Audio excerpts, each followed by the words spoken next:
Hachette Audio presents The Whole Truth, written by David Baldacci and read by Ron McClarty. Why waste time discovering the truth when you can so easily create it? The person who said this requested anonymity, as he was not authorized to speak on the record as to matters of truth.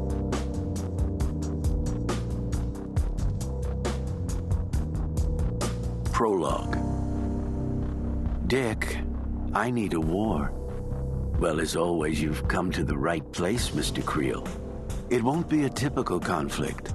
I never expect typical from you. But you have to sell it. You have to make them believe, Dick. I can make them believe anything. Chapter 1. At precisely 0 hours UT, or Midnight Universal Time, the image of the tortured man erupted onto the world's most popular website. The first 6 words he spoke would be remembered forever by everyone who heard them. I am dead. I was murdered.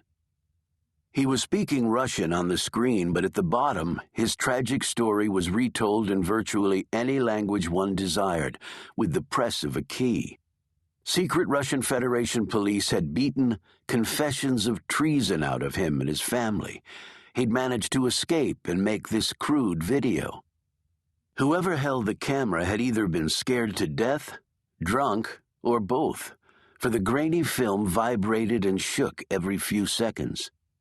The man said if the video had been released, that meant he'd been recaptured by government thugs and was already dead. His crime? Simply wanting freedom. There are tens of thousands just like me, he told the world.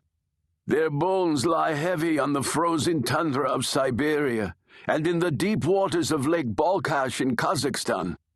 You will see evidence of this soon. There are others who will take up the fight now that I am gone. He warned that while the world had focused on the Osama bin Ladens of the world for so long, the old evil, with a destructive force 1,000,000 times greater than the combined Islamic renegades, was clearly back and deadlier than ever. It is time the world knew the whole truth, he shouted at the camera, then broke down in tears. My name is Constantine. My name was Constantine, he corrected. It is too late for me and my family. We are all dead now. My wife, my 3 children, all gone. Do not forget me and why I died. Do not let my family perish in vain. As the man's image and voice faded from view, a mushroom cloud lit up the screen, and superimposed on the bottom of this horrifying visual was the ominous tagline, "First the Russian people, then the rest of the world. Can we afford to wait?" The production values were rudimentary, the special effects amateurish, but no one cared about that. Constantine and his poor family had made the ultimate sacrifice so that the rest of the world would have a chance to live. The first person to see the video, a computer programmer in Houston, was stunned. He emailed the file to a list of 20 friends on his share list. The next person to view it seconds later lived in France and suffered from insomnia. In tears, she sent it to 50 friends. The third viewer was from South Africa and was so incensed at what he'd seen that he phoned the BBC and then did an email blast to 800 of his closest mates on the web. A teenage girl in Norway watched the video in horror and then forwarded it to every person she knew. The next 1,000 people to view it lived in 19 different countries and shared it with 30 friends each, and they with dozens each.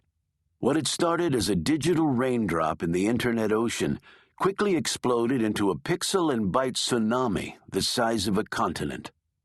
Like a spreading pandemic, the video ignited a maelstrom worldwide, from blog to blog, chat room to chat room.